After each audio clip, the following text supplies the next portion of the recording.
At sa puntong ito, makakausap natin ngayong umaga si Russian Ambassador to the Philippines, Igor Khovaev. Good morning, Mr. Ambassador. Good morning. Thank you for your time, for coming all the way to our Thank you for studio. inviting me. And please accept my sincere congratulations on the Bonifacio Day. Oh, thank you. All right. I'll go straight to the point because recently Russia has been in the news because of all the donations that you've given to the Philippines. You've donated thousands of rifles to the military, even vehicles to our armed forces of the Philippines. In fact, our President Duterte, even said that Russia, in a way, helped turn the tide in the war in Marawi. So, for the record, is Russia looking into a possible military alliance with the Philippines?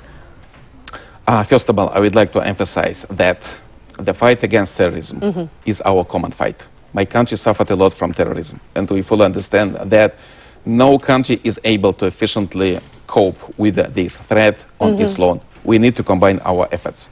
So we are open for any cooperation with your country in the military and military technical field. So we are ready to supply sophisticated arms and weapons, staff training, to help you in staff training, of course. And we are ready also joint military exercises, and we are also ready to transfer military technologies to help your country build your own defense industry.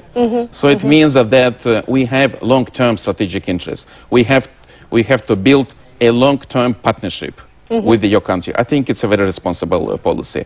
But there is one exception. Yeah. We don't seek any military alliance. We are against closed military alliances in the Asia-Pacific region. Why is that? There are some reasons. First of all, we think that the security must be equal and comprehensive, indivisible for all Asian-Pacific countries, but not only for the selected few. Any attempt to build a close military alliance means an attempt to provide the alliance members with the security to a considerable extent at the expense of other countries. Okay. So it's not a good way, in our view. That's why I'm saying again, we don't seek any military alliance in the region. Moreover, any military alliance means a limitation of sovereignty of some alliances member states. I don't think that you want to have common enemies.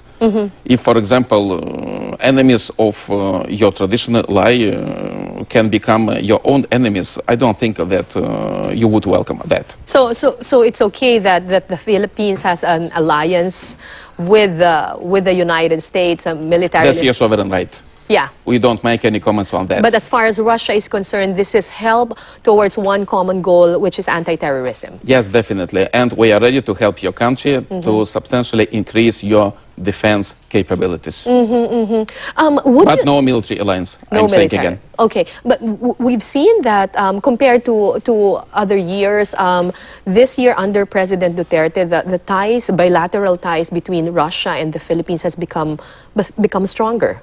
Yes, you are absolutely right, and we highly appreciate the policy of His Excellency President Duterte, because it allows all of us to open up new windows for our bilateral, mutually beneficial cooperation. And I have a strong belief that, as I usually say, it's time for Filipinos to discover Russia, and it's time for Russians to discover the Philippines. Yeah. Our two nations deserve to be much closer to each other. And do you see this kind of relationship, this strong relationship continuing even after the term of the president?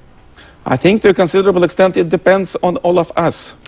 So I believe that we need to fully use these new opportunities and to build a strong partnership. The partnership which will be taken into proper account all successors of His Excellency President Duterte. Yeah.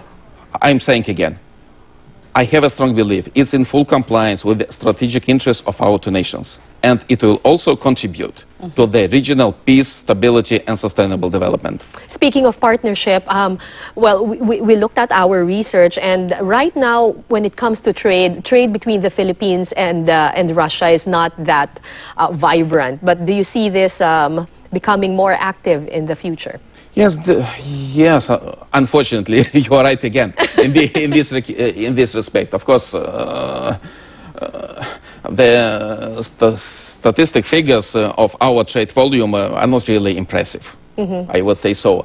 But at the same time, we have a lot of favorable preconditions to increase our trade and to increase mutual investments that's good. as well, and the exchange of technologies as well. And believe me, please, so both two sides, both the governments of the Philippines and Russia, we are taking a lot of efforts in order to solve this problem. And recently, the Philippines and Russia signed 8 agreements on trade and including energy. I'd like to...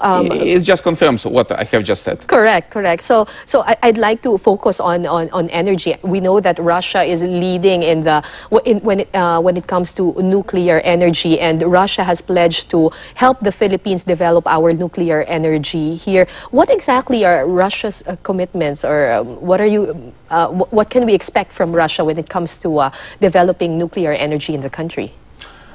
Yes, right. The Russian state atomic energy corporation, Rosatom, has recently signed a memorandum of understanding with the Department of Energy of your country on the cooperation in the nuclear field. So, first of all, I'd like to say, to draw your attention to the fact that we are ready to cooperate with your country in the fields, in the forms which are acceptable for you. In full compliance with your own national nuclear energy development program. So the memorandum... So studies and... Yes, first of all, of course. And now, as far as I understand, so we need to focus on scientific researches. Right. First of all, on the elaboration of bilateral projects, for example, in the agriculture, in the public health sector, and so on. So many people don't know that the nuclear technologies can and should be used in many different industries, in many sectors. So it's not only the production of nuclear energy, not at all. So as far as the Batan nuclear plant, it's a nuclear energy facility. So this facility should be checked on a regular basis.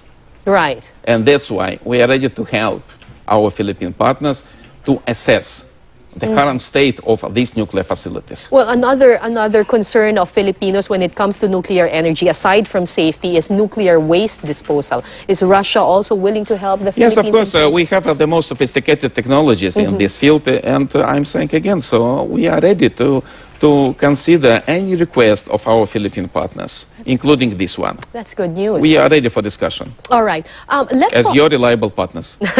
Let's talk about the president's war on drugs. I mean, there have been allegations of human rights violations and extrajudicial killings. In fact, some leaders, even Canadian Prime Minister Justin Trudeau and the United Nations, have expressed alarm on this.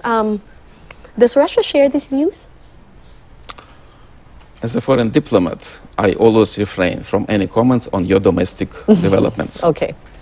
So I believe that it's up to the Philippine people, the Philippine public opinion, the Philippine society, to assess what's happening in the field of your struggle against drugs, against drug trafficking. So we fully understand that it's a very serious problem.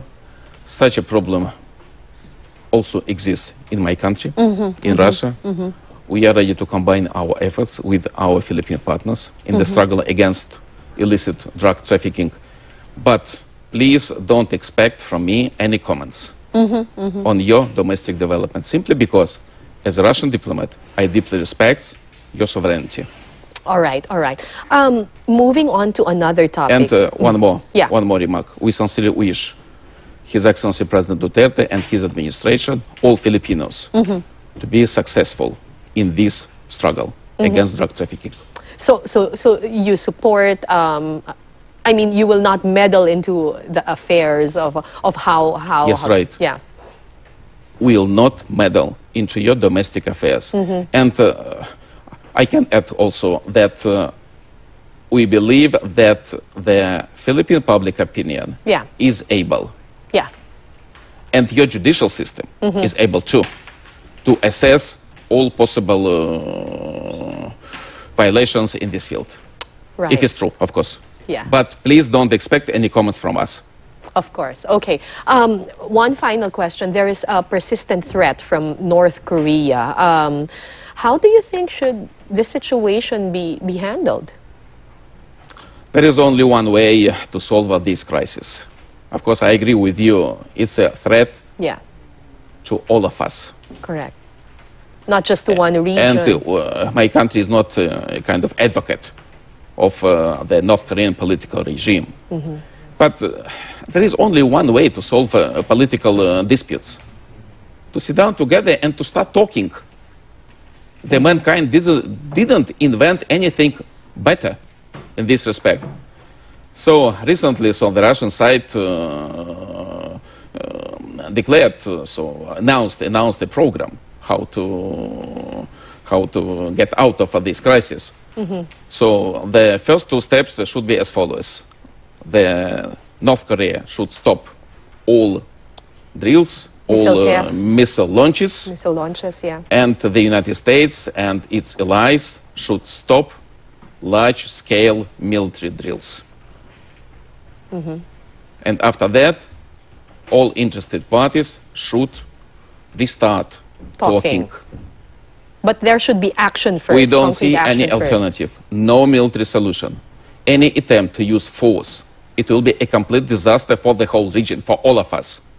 So it must be ruled out under any conditions. But we can't talk if there is no action first, like withdrawing all, stopping all these missile testing and launching. As I have just said. Yeah. So it should be a two-way street. Any attempt to put political pressure or military pressure on North Korea, it's a way to nowhere. North Koreans, they are not easily frightened people. They will protect, they will defend their country. And by the way, there is no foreign military presence on the North Korean soil. They don't threaten anyone. But they don't want somebody from outside to interfere into their domestic affairs. So let them live in the way they want. Don't try to change a political regime in North Korea. It's up to the North Korean people to determine, to define their own political future. And as far as I know, so the North Korean leadership announced a readiness to use their missiles only if somebody attacks them. That's their official position. But I'm saying again, we are against any proliferation of mass destruction weapons and their delivery vehicles. We don't want North Korea to have mass destruction weapons. It's not in our Russian national interest. And that's why we also imposed economic sanctions on the North Korean political regime. But at the same time, I would like to stress once again, that's a fundamental position of my government. No military solution. Please stop brandishing arms and weapons. Stop large-scale military exercises. It's a way to nowhere. And of course, the North Korean political regime must be more responsible. All right. Very well said. Thank you very much for your time, Russian Ambassador to the Philippines, Igor Khovaev. Thank you, sir. Thank you very much. Thank you very much.